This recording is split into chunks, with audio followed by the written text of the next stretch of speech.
"You're fired. Right now." Gerald Boyd tossed her employee badge onto the counter in front of Della Hartman, because $7 had just vanished from the register, and he needed a name to close the books before the audit team walked through the door on Monday morning. The camera on the ceiling had clearly captured that she never once touched the cash drawer that night. He didn't bother to replay the footage. A widowed waitress, raising a small child alone and caring for an ailing mother in the hospital, who had worked at the Ardent Room for 5 years without a single person to stand behind her. That was the cheapest name he could write down. Della didn't argue. She untied her apron, folded it into quarters, and set it neatly on the counter. Her hands did not tremble. Before she turned to leave, she asked only one quiet question: whether he was certain $7 was worth what he was trading away. Gerald laughed. But the laughter died halfway out, as the man who had been sitting silently at the corner table all evening slowly set down his glass and rose to his feet. The whole dining room fell into a different kind of silence, because a few of the longtime servers had just recognized that face, the name that even Gerald Boyd would never dare say aloud. But $7 was not the most dangerous thing that left the restaurant that night. Della was the only one who had ever noticed that number quietly appearing where it should never have been, and she had been silently keeping the evidence for months, in a stack of papers no one ever imagined a poor waitress would bother to save. Stay until the end, to see how $7 brought down an entire empire built on silence. If Della's story touched your heart, leave a like and share it so it can reach more people. And don't forget to subscribe to our channel so you never miss the next story worth staying for. The last streetcar of the day dropped Della 3 blocks from her apartment building, and she walked the rest of the way through the early season chill of Chicago,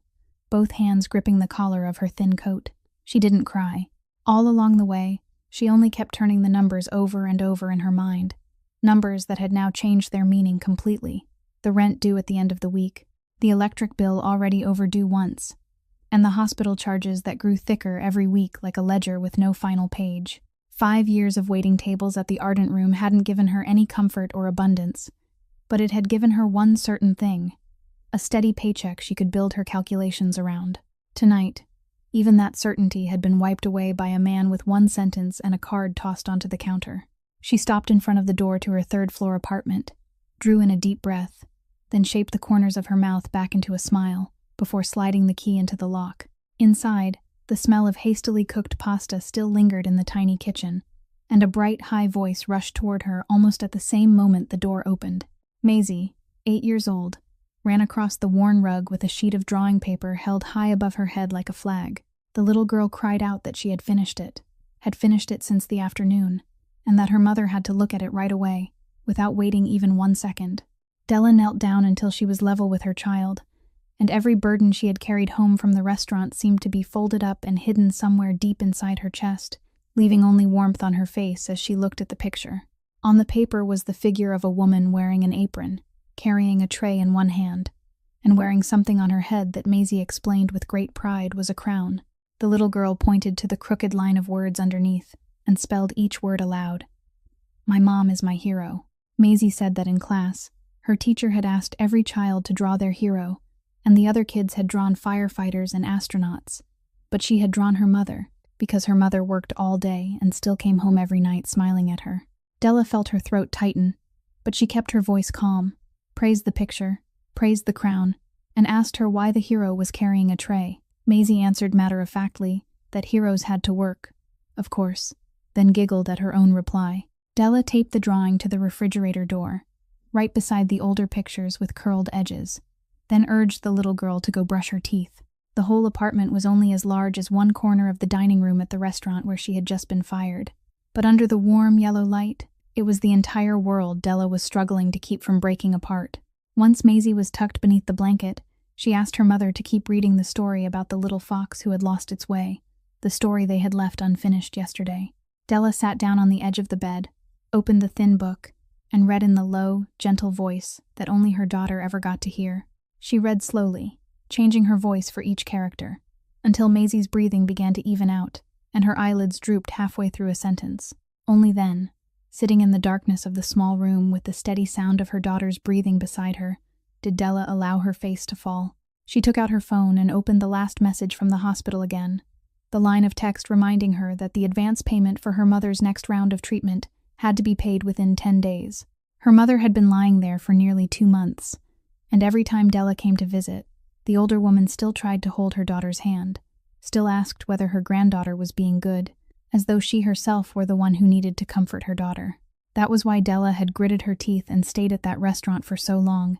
enduring the endless shifts, Gerald's hollow words, all of it only because the paycheck at the end of the month was the one thread tying this apartment to that hospital bed. Now that thread had snapped, she placed the phone face down on her lap, looked out the window where the city lights spilled in broken patches across the room, and for the first time all evening, she let herself truly feel the weight of everything $7 had taken from her. The man sitting at the shadowed corner table of the ardent room that night hadn't come there to dine. Cassius Wolfe had been sitting there for nearly 2 hours with a glass of wine he had barely touched, his eyes not on the menu, but on the way the bills were printed, carried away, then returned to the cashier's counter, because this restaurant was one of the links in the chain of assets he controlled through many layers of different names. And over the past 3 months, something in its books had left him uneasy. The numbers at the Ardent Room were consistently a little higher than the actual flow of customers could explain. A small difference each day.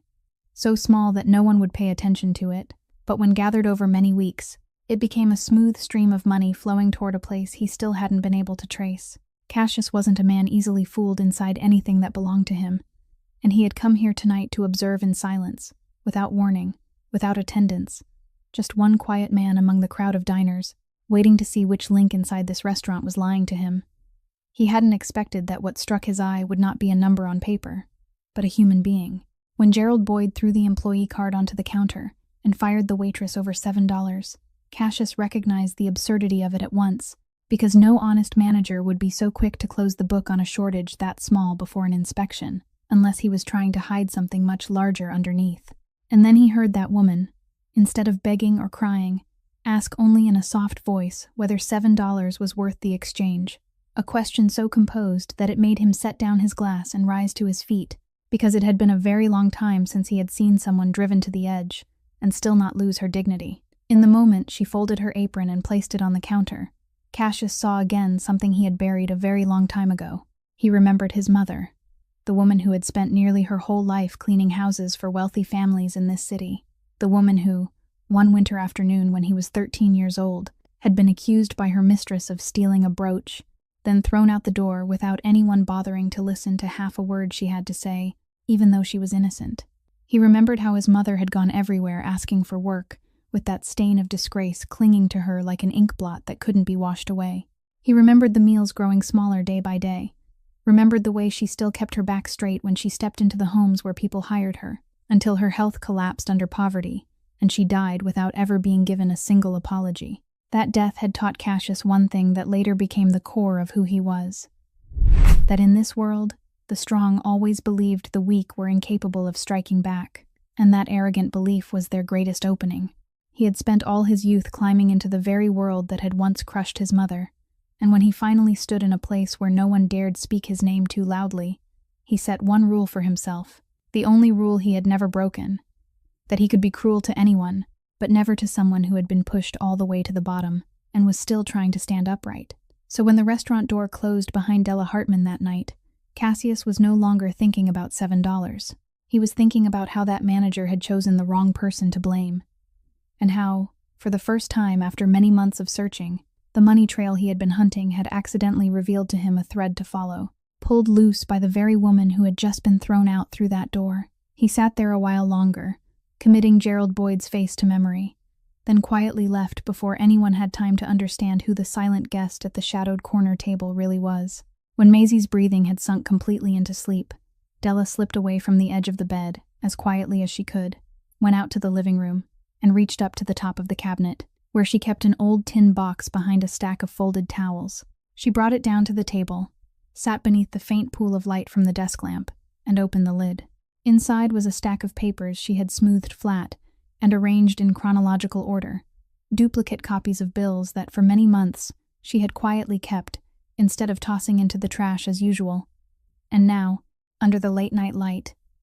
she turned through them one by one, tracing back over something she had long felt was wrong, but had never been able to name clearly. She had first begun noticing it on a summer evening, when an elderly customer sitting at one of her tables frowned at the bill and asked what the $7 optional service fee at the bottom was, because he hadn't ordered anything extra by that name. Della hadn't known either at the time. She only apologized, carried the bill inside, and quietly removed the charge for the man, but his question stayed with her. From that evening on, every time she printed a bill for a customer, she began looking more closely, and she realized that the $7 line, called an optional service fee, didn't appear on every bill. It slipped only into the bills of certain people, usually older customers paying in cash, solitary guests dining alone, people who hurriedly signed their checks without studying every line, or out-of-town visitors who stopped in once and would never come back to ask questions. Della was the one who carried those bills directly to the tables, so she was the only person in a position to see that quiet pattern. And the more she looked, the less it resembled a random machine error, because a printer that made mistakes would make them blindly. But this was selective.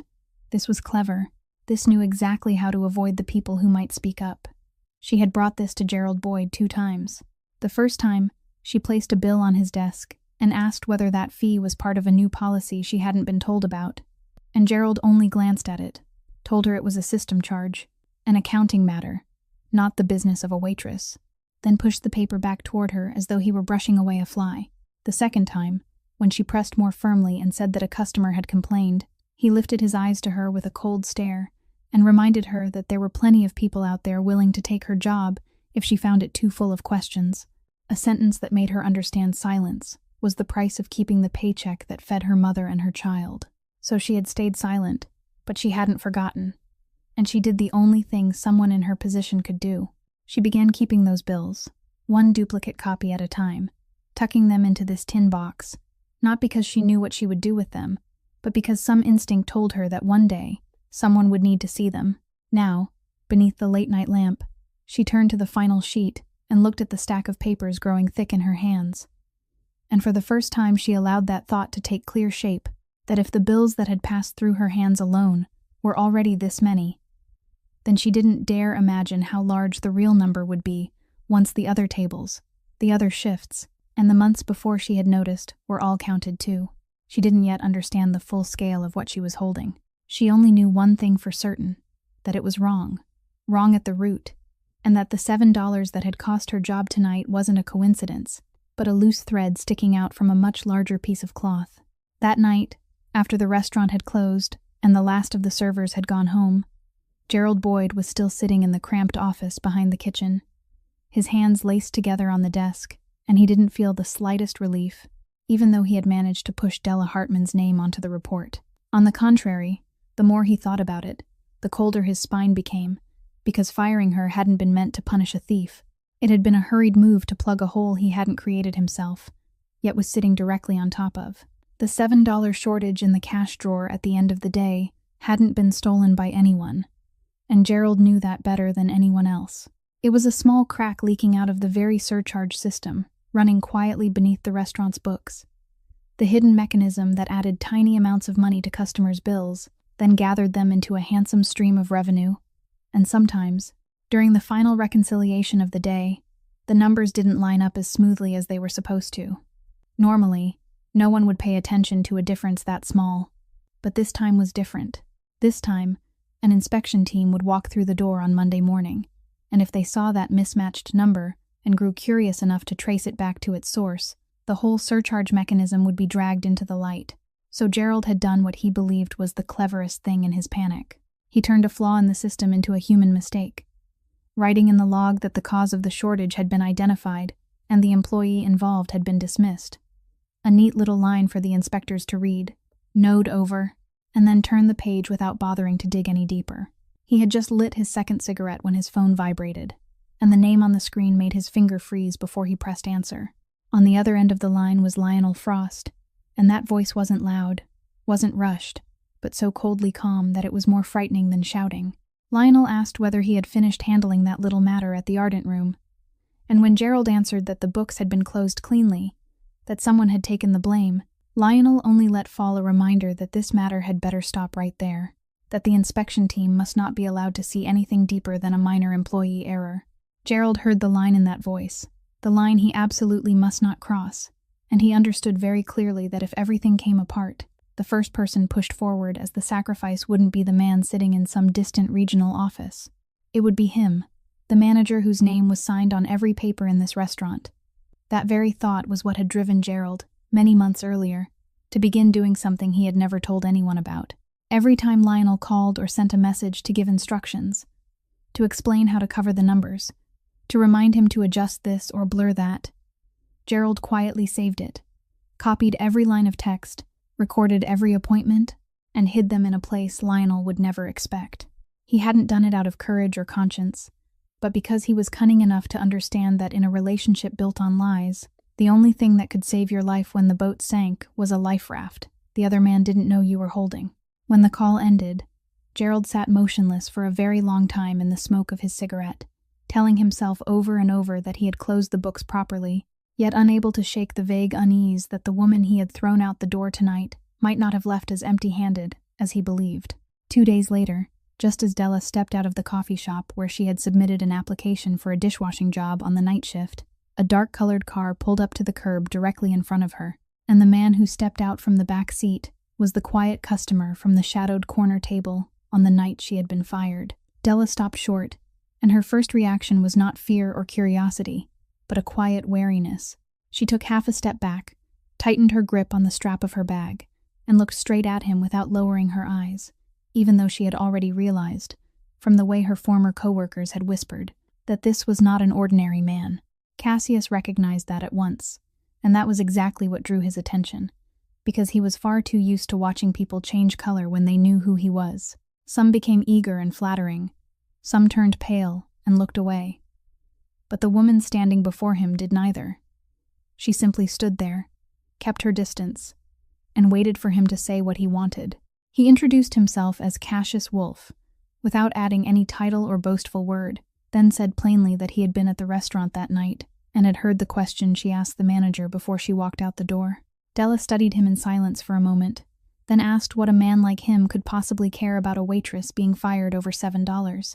and Cassius replied that he didn't care about $7. He cared about the fact that someone pushed to the edge could still ask a question that clear-headed, because in his experience, people who could keep a cool mind while being trampled were often people who had seen more than they were saying. She didn't rush to trust him,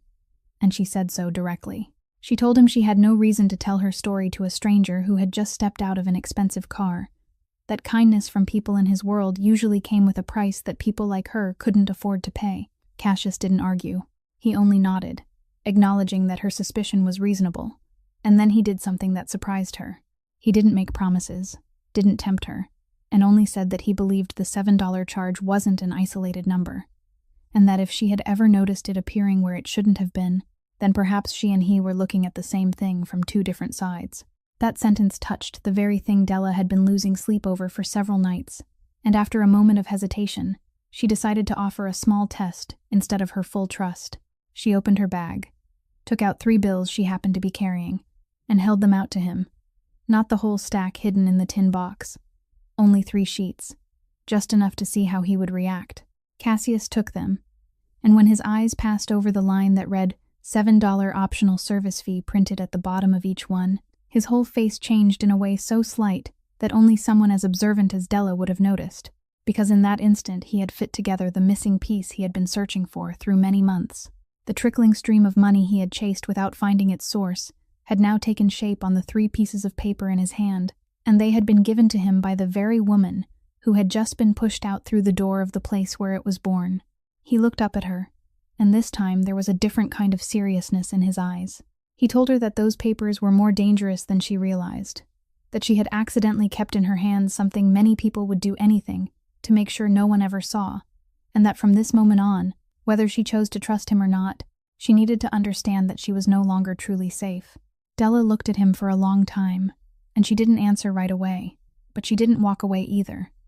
and both of them understood that her silence itself was the beginning of something. The next morning, before the restaurant opened, Gerald Boyd called Owen Brady into the back office and closed the door, and the young server, only 23 years old, immediately sensed that something was wrong from the way the manager tried to force a friendly smile, the kind he had never once given him before. Gerald invited him to sit, said a few vague things about how Owen was an employee with a future, how he had been keeping an eye on him for a long time, and was considering promoting him to shift lead next season. And just as Owen still hadn't had time to understand why he was suddenly being praised so highly, Gerald pushed a typed sheet of paper across the desk toward him. Owen lowered his head to read, and with every line his eyes moved across, his heart sank another beat, because the paper was a written statement saying that he had personally seen Della Hartman approach the cash drawer during the period when the shortage happened that night, wording carefully arranged to turn her ordinary presence near the counter area into a deliberate act. Owen looked up and said it wasn't true, that he had never seen Miss Della do anything like that he had been working tables in a completely different section that evening, and that she had never gone near the cash drawer, and his voice trembled a little because he wasn't used to arguing with someone above him. Gerald didn't show anger. He simply leaned back in his chair,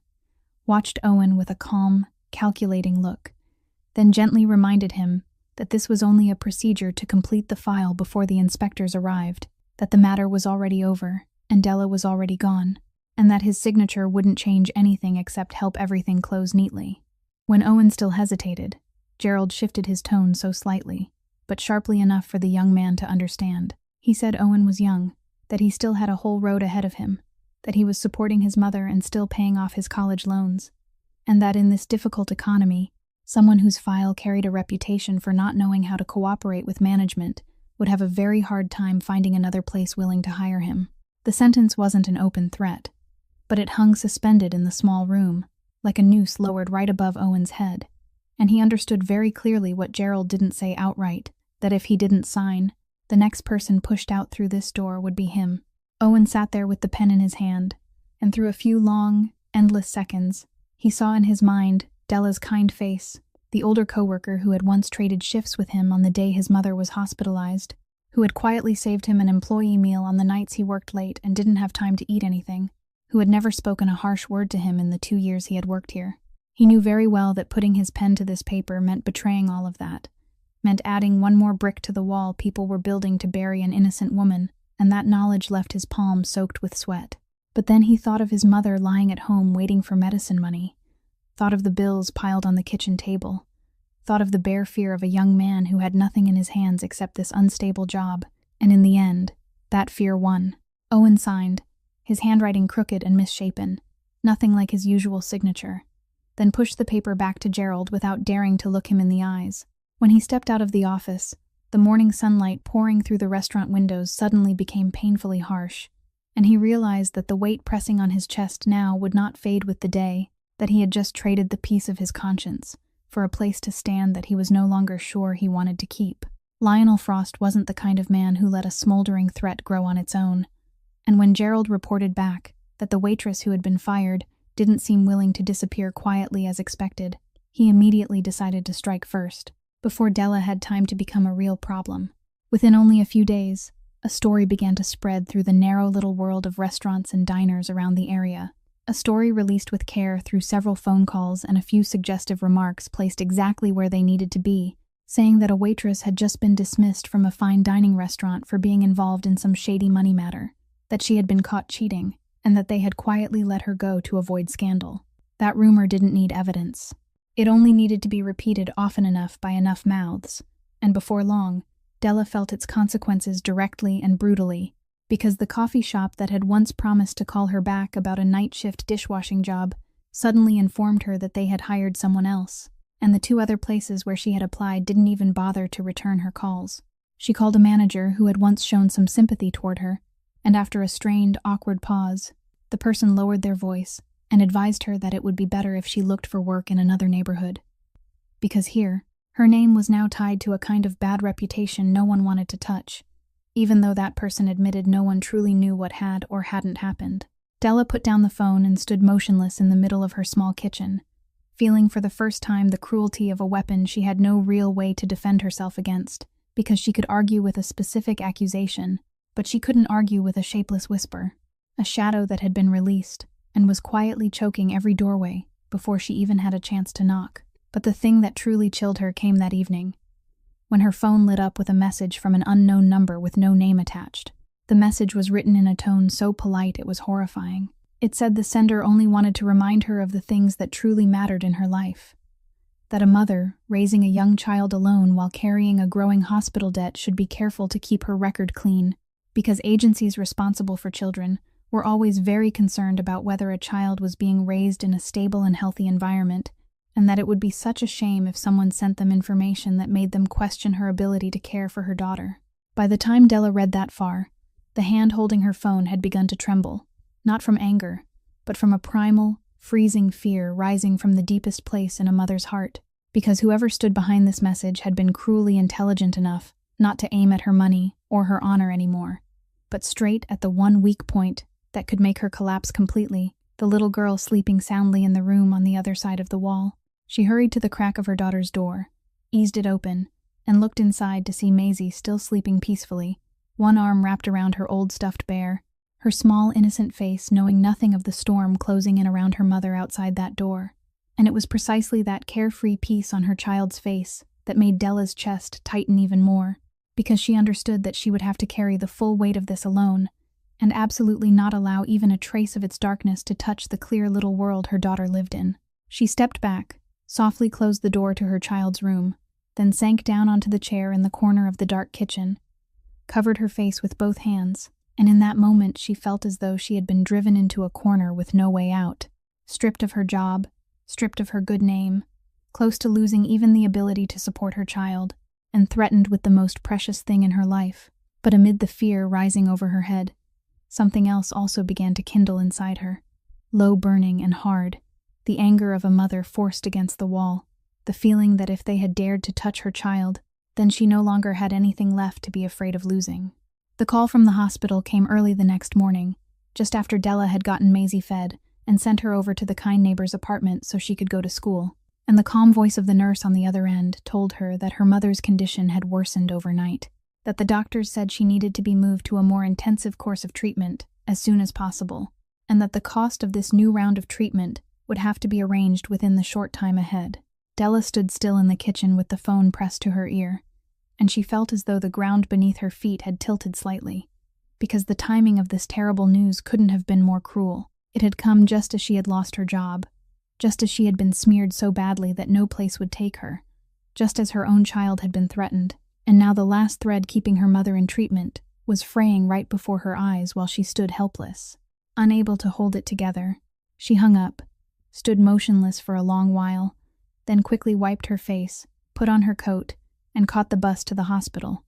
because even though there was almost nothing left in her pocket, the only thing she knew she had to do was go to her mother's side. When she stepped into the familiar hospital room, her mother was lying propped against the pillows, her face pale and much thinner than it had been the summer before, but her eyes still lit up when she saw her daughter, and she reached out her hand the way she always did whenever Della came. Della pulled a chair close to the edge of the bed, took her mother's thin, cold hand between both of hers, trying to warm it, and she fought to keep a very gentle smile at the corners of her mouth so her mother wouldn't read the storm raging inside her. Her mother asked whether her granddaughter was well, whether she still liked drawing pictures, and Della told her about Maisie's newest drawing, about the crown and the words saying hero, and for the first time in many days, a soft, real laugh escaped the old woman's lips, a fragile sound, but one that was enough to ease a little of the heaviness in her daughter's heart. Her mother gave her hand a faint squeeze, and in a voice that had grown much weaker, she said she knew Della had been struggling lately, that a mother could always feel such things, no matter how well her child tried to hide them, and she told Della not to let the burden of her illness drag her daughter's life down, not to trade away her own future and her granddaughter's future for someone like her, someone who had already lived nearly a whole lifetime. Della shook her head, and she spoke to her mother in a firm voice, even though she was breaking apart inside, telling her never to think that way again, that her mother was the one who had taught her what it meant not to abandon the people she loved, no matter how hard things became, and that she would find a way. She always found a way. Her mother only needed to rest and get stronger. The older woman looked at her daughter for a long time, with eyes soaked in a whole lifetime of hardship and love, then nodded softly, not because she believed everything would be easy, but because she believed in the daughter sitting in front of her. Mother and daughter sat together in that warm silence a while longer, with no need to say anything more, only the mother's hand resting inside her daughter's hands, while the morning sunlight slipped through the window and spread a gentle golden streak across the white blanket. But when Della left the hospital and stepped outside into the harsh glare of the street, the smile she had struggled to hold all morning faded away, and she knew that love, no matter how great, couldn't pay that cost by itself, that she was standing before a wall that a good heart alone couldn't climb. That evening, after she had soothed Maisie to sleep and sat alone in the dark kitchen,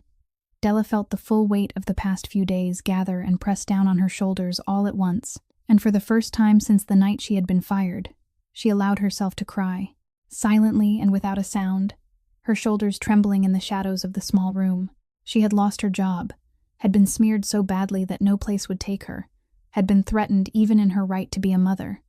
and now her mother needed an amount of money she had no way to earn. In one weak moment, she wondered whether the easiest thing would be to give up everything, to lower her head, to disappear quietly exactly as those people wanted, so at least her child could be left in peace, and that threatening shadow would stop following them. But when she wiped her tears and lifted her head, her eyes fell directly on the refrigerator door,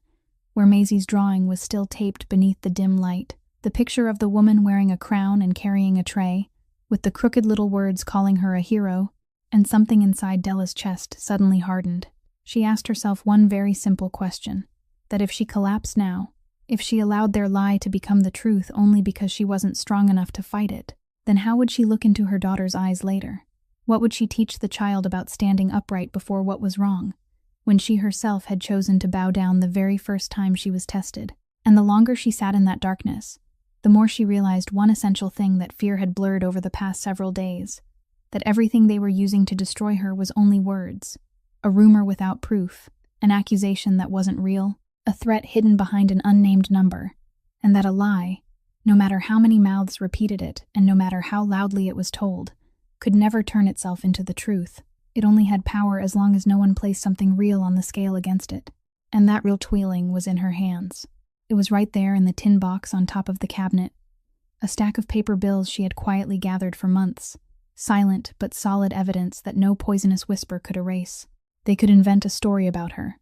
but they couldn't reinvent the numbers that had been printed in black ink on white paper. And that was exactly where her strength lay, not in money or power, but in the truth that she had accidentally become the only person to keep. Della stood up, took the tin box down, opened it, and looked at that stack of papers once more. But this time not with the eyes of someone afraid, with the eyes of someone who had just found her only weapon again. She thought of the man named Cassius Wolfe who had come to find her, of the sentence he had spoken, that perhaps he and she were looking at the same thing from two different sides, and she understood that the time had come for her to make a choice. Either keep holding her fear and that stack of papers until both rotted away in silence, or bring it into the light and accept every risk that came with it. She sat down, drew in a deep breath, and inside her, a decision took shape, clear and no longer able to be shaken, that she wouldn't stay silent, that she wouldn't let those $7 bury her name without a word of resistance, and that if someone had to step forward and pull down the whole fabric of lies, then that person would be her. The next morning, Della arranged to meet Cassius so she could give him the entire stack of bills, and she chose an empty parking lot behind an old shopping center as the meeting place, somewhere she thought was discreet and safe. But she had no idea that from the moment the rumor about her had been released, her every move had been watched far more closely than she realized. She arrived early, standing beside her car with the tin box clutched tightly in her arms, and only a few minutes later, two unfamiliar men she had never seen before stepped out of a car parked not far away and came straight toward her with the slow, calculated stride of men who knew exactly what they were doing. The man in front, large in build, stopped a few steps from her and spoke in a tone of false politeness that was even more frightening than a shout. He said a mutual friend had asked him to deliver her a message,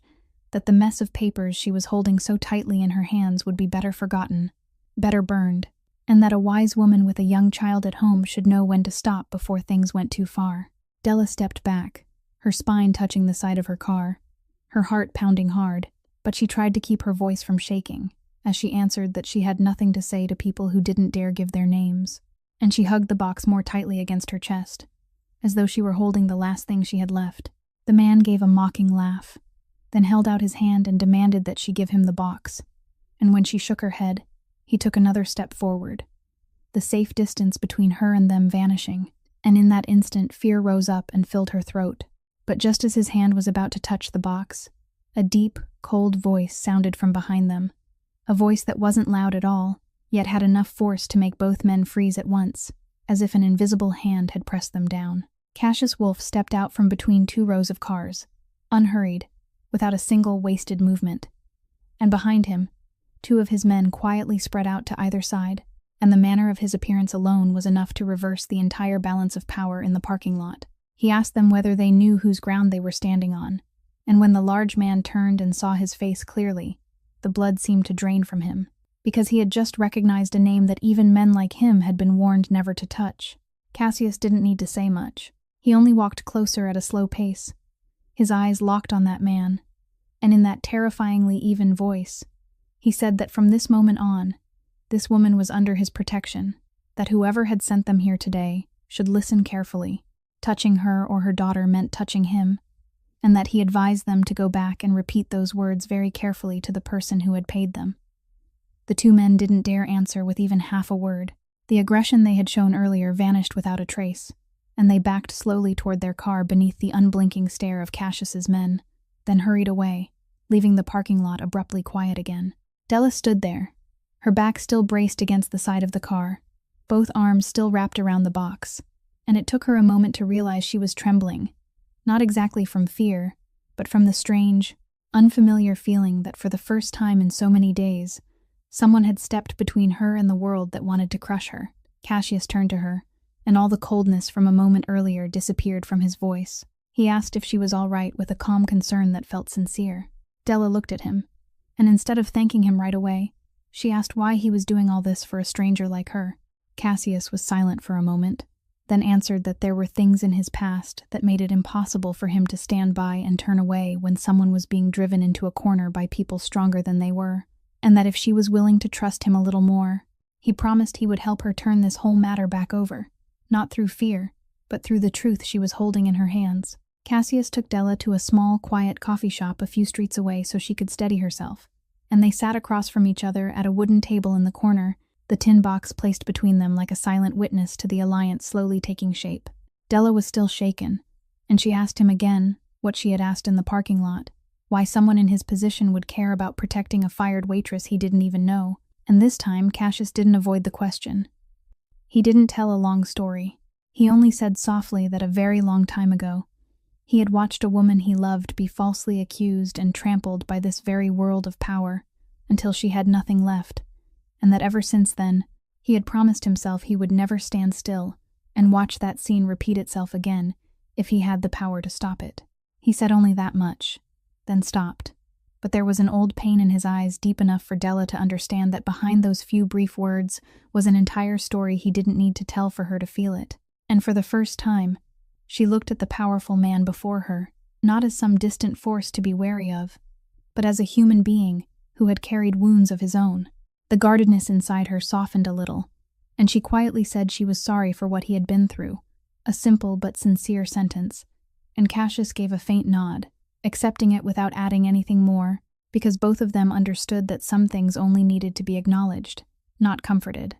Then he turned to the matter before them with his usual sharpness. He told her that the $7 fee line on her bills matched exactly the suspicious stream of money he had been chasing for months inside the very assets that belonged to him, that she and he were facing the same enemy, except she was seeing it from the side of someone it had crushed, while he was seeing it from the side of someone being robbed inside his own house. He told her plainly that alone, with that stack of papers, she would never beat them, because they had money, connections, and even the ability to choke a person with whispers, as she had already tasted for herself. But if she agreed to work with him,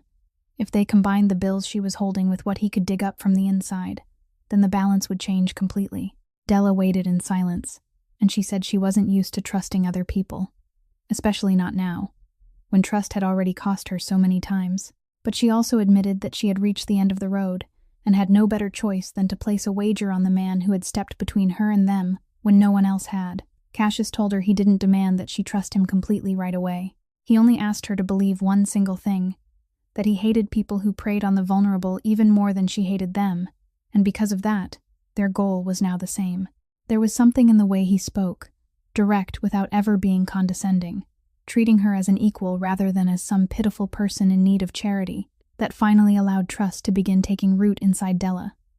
And she reached across the table, placing the tin box in his hands, a simple gesture that carried the full meaning of surrendering her faith to him. When their fingers brushed for a brief moment over the lid of the box, both of them felt something very slight. Not the hurried fever of reckless passion, but the quiet recognition between two people life had wounded, who now saw in each other a toughness worthy of respect. And Della pulled her hand back first, a little flustered, but for the first time in many long days, something stirred inside her that she had almost forgotten, the feeling that she no longer had to fight alone. Cassius didn't waste a single day, and by the very next morning, he had brought into the matter someone he trusted absolutely when cold precision was required. Margaret Doyle, an independent audit specialist, with many years of experience taking apart numbers that people had deliberately tried to bury. A calm woman with the habit of following the figures, rather than anyone's version of the story. They met in a discreet office, and after a brief hesitation, Cassius placed the tin box onto the table, prompting Della to gently pass the full stack of paper bills she had protected for so long to this woman. Margaret carefully put on gloves and began laying each sheet across the table in chronological order. Margaret worked in almost absolute silence, her eyes moving over every line of text, every number, and now and then she paused to write something in her own notebook, while Della and Cassius sat across from her, not daring to speak for fear of interrupting the flow of her thoughts. It was nearly an hour later before Margaret finally lifted her head, and she said those bills were valuable evidence on their own, but to turn them into something no one could deny, she needed to compare them against the electronic transaction data stored in the restaurant's payment system, what people in the business usually called the point-of-sale system, because every printed paper bill had to have a corresponding electronic record stored on the server. With Cassius's ability and access inside the very assets that belonged to him, pulling an export of that system's data wasn't difficult, and within only a few hours, Margaret had what she needed to begin the comparison. But it was right there, when she placed the electronic numbers beside Della's paper bills, that an irregularity immediately appeared and made the whole room grow heavy. Margaret pointed at the screen and said there was a major problem, that many of the electronic records corresponding to the $7 fee line on Della's paper bills had been deleted or altered in the system, as though someone, at some recent point, had quietly slipped in and swept away their traces, so that if inspectors reviewed the electronic books, they wouldn't find that suspicious charge anywhere. Cassius frowned, and he understood at once that the person behind this had moved one step ahead, had anticipated the risk, and destroyed the electronic evidence before anyone had time to dig toward it. A move that showed this wasn't the clumsy trick of a restaurant-level manager, but the hand of someone with enough access and enough cunning at a much higher level. For a moment, Della's face went pale, because she thought that if the data in the machine had already been erased, then all her effort had gone down the drain, that once again they had defeated her by wiping away the truth. But Margaret gave a faint smile, the rare smile of someone who had just seen her opponent make a fatal mistake, and she explained that the very fact that the other person had hurried to delete the electronic data was what saved them. Because first, a large system like this always created periodic backups, stored on a backup server that a hurried deletion couldn't reach, and comparing the old backup with the current data would immediately expose the very act of erasing traces. And second, more important than anything, were the very paper bills Della had quietly preserved all these months. She lifted one sheet beneath the light and said that the other person might be able to erase numbers from a computer, but they couldn't reach into Della's kitchen and erase these papers. And now, every paper bill with a fee line whose corresponding electronic record had been deleted had become double evidence, proving both that the suspicious charge had once existed and that someone had deliberately tried to destroy it. Della looked at her small stack of papers with an entirely different gaze, and she realized that the quiet habit that had once seemed meaningless in the life of a poor waitress had now become the link that an entire hidden conspiracy could no longer untangle. For the next 2 days, Margaret Doyle almost never left the workroom, following each thread of the money trail with the patience of a skilled craftswoman untangling a knotted skein, and when she finally gathered enough pieces to sit down and lay out the whole picture for Cassius and Della, what emerged left both of them silent. Margaret explained that the $7 optional service fee Della had discovered wasn't a single mistake at the Ardent Room alone, but a carefully designed mechanism planted inside the payment system of an entire chain of restaurants, quietly adding that small charge to the bills of carefully selected guests, people who were least likely to notice or speak up. She said that the amount itself, $7, sounded so small it was almost laughable, so small that no one who lost it would bother filing a complaint. And that was the very cunning of the whole scheme, because that seemingly insignificant charge, when multiplied by thousands of bills every month, then multiplied again over many long months across an entire restaurant chain, had quietly gathered into a massive stream of money, flowing steadily without setting off a single alarm inside the system. Della sat listening and felt a chill move through her, because she had thought she understood how serious the thing in her hands was. But she had never imagined that the tiny line printed at the bottom of the bills she carried to customers was part of a money-draining machine that large, and that all this time, she herself had unknowingly been a small cog inside that machine. But what truly brought the picture into focus was when Margaret traced where that money stream finally went, because after passing through several layers of disguise built to misdirect anyone looking too closely, every dollar collected from that surcharge mechanism led back to one single point. And that point was Lionel Frost, the regional operations director sitting in the upper office, the man who had designed the whole system and run it from a position high enough that no one in the restaurants below could see his hand. Margaret explained further that Lionel's poisonous cleverness lay in the fact that he hadn't turned the stolen money into a secret stream of cash. On the contrary, he let it flow straight into the books, under the respectable name of service revenue, making the business numbers of the restaurants under him look unusually strong. And this was exactly where Gerald Boyd fit into the whole story, because that false service revenue had helped his restaurant stay at the top of the performance rankings again and again,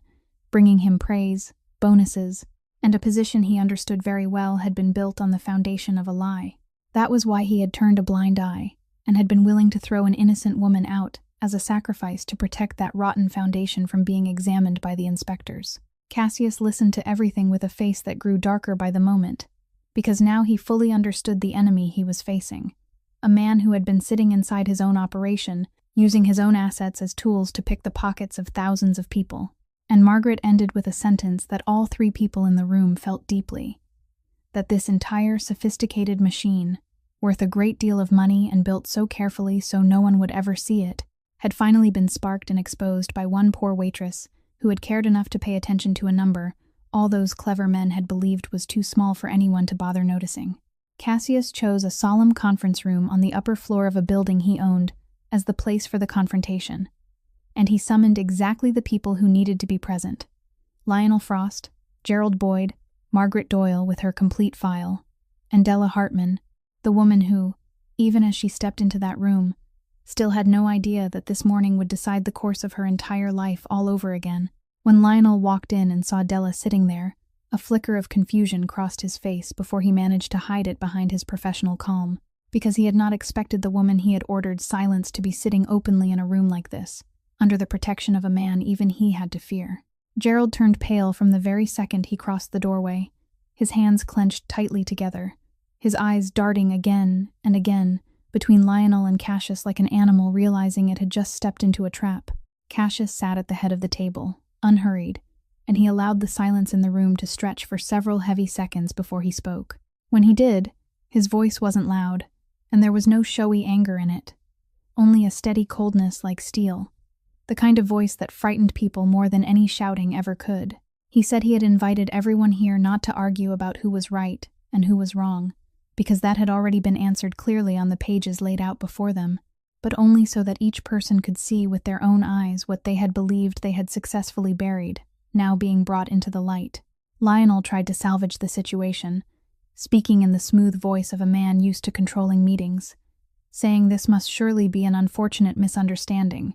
that any irregularities in the books, if they existed at all, were operational errors at the restaurant level, and had nothing to do with him, and he cast a quick glance toward Gerald, as though preparing silently to push the entire burden of blame down onto the manager. But Margaret calmly placed one file after another on the table, comparing Della's paper bills with the backup data, pointing out each trace of the deleted electronic records, then following the money trail all the way back to the single destination where it ended, and with every word she spoke, another escape door closed tighter around Lionel, until the confidence on his face began to crack. In the middle of it all, every eye in the room suddenly turned toward Della when Cassius looked at her and asked what she wanted,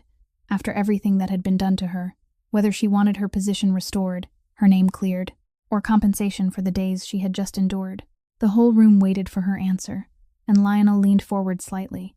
as though he already had a familiar exit in mind, using money and a job reinstatement to buy her silence, exactly the way his world had always worked. But Della stood up, and in a calm yet unyielding voice, she said she had not come here to beg for her job back, and she had not come here to bargain for money in exchange for forgetting what had happened. She said that if her only goal had been to get her monthly paycheck back, she could have accepted it the very night they realized they had chosen the wrong person to blame, instead of enduring everything that had happened afterward. The only thing she wanted, she said, was a thorough investigation, for the truth to be brought fully into the light, not only for herself, but for the thousands of people who had been robbed $7 at a time without ever knowing it, people who had no one to speak on their behalf. Her words left the room still, and they stripped Lionel of the last weapon he had thought he still held, because a person who asked for nothing for herself couldn't be bought. Cassius looked at Della with unconcealed respect, then turned back to Lionel, and in a few final, cold sentences, he said Lionel had been mistaken when he believed that pushing a person low enough would make that person too afraid to lift her head, and that this arrogant mistake would now be the very thing that brought down everything he had built. Lionel opened his mouth as if to answer, but no words came out, because looking into the eyes of the man seated at the head of the table, for the first time in many years, he understood that he had truly lost. Driven into a corner, and feeling clearly that the ground beneath his feet was beginning to collapse, Lionel Frost immediately did exactly what men like him always did when the ship began to sink. He looked at once for someone else to shove into the water in his place. He suddenly changed both his attitude and his tone. From a man denying all involvement, he shifted into the role of a superior who had just been stunned to discover wrongdoing by someone beneath him, and he turned to point straight at Gerald Boyd, saying that if some fraudulent mechanism truly existed, then the only person with access to it and the ability to operate it every day was the manager of this restaurant, that he himself, sitting in a distant regional office, could hardly be expected to control every fee line on every single bill. To strengthen that accusation, Lionel pulled out a file he had prepared in advance, a stack of printed emails, and placed them on the table with the triumphant air of a man who believed he still held the final card. He said these were proof that Gerald himself was the one who had actively built the entire system and run it on his own, to chase performance numbers without ever reporting it to his superiors. Those emails had been forged with great sophistication, staged so that every lead pointed back to Gerald alone, and for a brief moment, the whole room seemed to pause, because if no one could take them apart, then Lionel might very well slip out of the net once again and leave Gerald to bear every ounce of guilt. But Lionel had made one fatal mistake he hadn't foreseen. He had grown too used to seeing Gerald as a disposable pawn that could be thrown away at any moment, and had forgotten that even a pawn driven all the way to the edge knew how to defend itself. Gerald, who had been sitting shrunken in fear since the beginning of the meeting, suddenly snapped his head up when he heard Lionel's accusation, and on his pale face, fear in that instant was replaced by something else, the raw outrage of a man who had just realized he had been openly betrayed by the very person he had served for so long. He stood up, trembling but determined, and said that he had known this day would come, had known Lionel would never hesitate to push him out as a sacrifice, and that because he had seen it coming, he had prepared something to protect himself. Then, under Lionel's stunned gaze, Gerald took out his phone and placed on the table everything he had quietly saved for many months. Not a few vague emails that could be forged, but an entire trove of messages and recorded calls in which Lionel's own voice gave orders, instructed him step by step on how to install the fee, how to choose which customers to target, how to blur the numbers in the books, and how to hide them before every inspection. Margaret took them and looked through them, then gave Cassius a slight nod, confirming that the evidence was real, that the timestamps and origins matched completely and couldn't be fabricated, and that they exposed beyond denial that the mastermind at the top of the entire scheme was no one other than Lionel Frost himself. The reversal happened so quickly that Lionel could barely react, his face turning ashen as he stared at the forged emails that had been his weapon only moments earlier and were now meaningless before the living proof unleashed by his own sacrificial pawn. And for the first time, the cunning calm he had worked so hard to maintain collapsed completely. Della sat silently and watched the whole scene unfold, and she recognized a truth that was bitter yet deeply just, that this empire of lies had not finally been brought down from the outside, but had rotted and broken apart from within, because once something had been built on betrayal, it would also be ended by the very betrayal it had nourished. What happened after the confrontation was not as loud as people often imagine the downfall of powerful men to be. It unfolded quietly, coldly, and methodically, exactly the way Cassius Wolfe handled everything, and it was that very silence that made it most terrifying. He didn't need a threat or a single act of violence. He only needed to pick up the phone and make a few calls to the right people in the right positions. And the machine of power in his hands began moving around Lionel Frost and Gerald Boyd like a net being drawn tight from every side at once. The entire file Margaret had compiled, from Della's paper bills, to the backup data showing traces of deletion and alteration, to the trove of messages and recordings Gerald had produced, was handed over fully and lawfully to the proper authorities, and an official investigation was opened. One that no force could cover up or divert this time. Lionel Frost, the man who had once sat in a high position and controlled an entire network from the shadows, now watched everything he had worked so hard to build break apart, piece by piece. The accounts connected to the fraudulent money stream were frozen for the investigation, and the powerful relationships he had once taken such pride in turned their backs on him one after another, vanishing the moment his name became tied to a scandal, because in the world he belonged to, no one wanted to be linked to a man who was already sinking. The man who had once believed he was clever enough to take $7 at a time from thousands of people and never be discovered, finally lost everything. His career, his reputation, his wealth, and the respectable mask he had hidden behind for so long, and he had to face the legal consequences of what he himself had done. Gerald Boyd did not escape the price of his complicity and cowardice either. He lost his management position, along with all the false achievements that had once been painted around him. And from then on, his name would be tied to this matter like a stain that couldn't be washed away, though his cooperation and his decision to turn over evidence at the final moment helped him receive some measure of leniency compared with the mastermind. Amid all those collapses, one person came to Della with an entirely different spirit, and that was Owen Brady, the young server who had signed the false statement under pressure. He came to see her, and the moment he stood before her, he couldn't hold himself together anymore. He confessed everything, telling her about the mourning he had been forced to sign, about his fear of losing his job, about his sick mother and the debts that had made him weak, and he said he hadn't had a single peaceful night of sleep since the day he put his pen to that paper. He said he knew an apology was far too small compared with everything she had been forced to bear. But he still had to say it aloud because he couldn't go on living with that silence any longer. Della looked at the young man standing there with his head bowed in remorse, and instead of the anger she perhaps had every right to feel, understanding rose inside her, because more than anyone, she knew what it felt like to be driven into a place where a person had to choose between conscience and the bread on the table, knew the bare fear of a young person with nothing in his hands. She placed a hand on his shoulder and told him she didn't blame him, that she understood he was also another victim of the same people who had hurt her, and that what mattered was that, in the end, he had chosen to tell the truth when he could have continued staying silent. She told him that real courage was not having never fallen,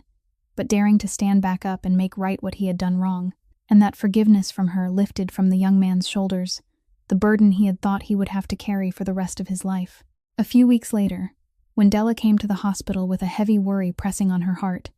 bracing herself to ask for more time on the hospital bill she still had no idea how to manage, the nurse at the reception desk looked at her with mild surprise and told her that the entire cost of her mother's treatment had been paid in full. Della froze where she stood, thinking she must have misheard, and she asked again to be certain, but the nurse only smiled and confirmed that not only had the intensive treatment been covered, the costs for her mother's coming recovery period had also been taken care of by an anonymous benefactor who didn't wish to leave a name. In that moment, standing in the bright white hallway of the hospital, Della didn't need anyone to tell her who that silent benefactor was, because there was only one person in the world who both knew about her mother's situation and had the ability to arrange everything so quietly that no trace was left behind, and who was thoughtful enough never to turn his kindness into a debt placed on her shoulders. She thought of Cassius, of the way he had not once mentioned this during all the days they had stood side by side to bring the truth back into the light, and she understood that he had quietly done it at some point without her knowing, not so she would feel obligated to him, but simply because he could, and because that was the kind of man he was. Her eyes grew hot, and this time the tears that rolled down her cheeks were no longer tears of shame or despair like those earlier nights, but the tears of a woman who had just realized that after all the cruelty life had thrown at her, unconditional kindness still existed somewhere in this world. She quickly wiped her face and walked toward her mother's hospital room, and when she pushed the door open, a scene was waiting for her that filled her chest with a warmth she hadn't felt in a very long time. Her mother was able to sit up now, leaning back against the head of the bed, her color noticeably healthier than it had been during Della's last visit. And sitting beside her in the chair was Maisie, who had been brought to visit her grandmother by the kind neighbor. The little girl was eagerly showing her a new drawing and giggling over some joke her grandmother had made. The sight of grandmother and granddaughter gathered together in the morning light,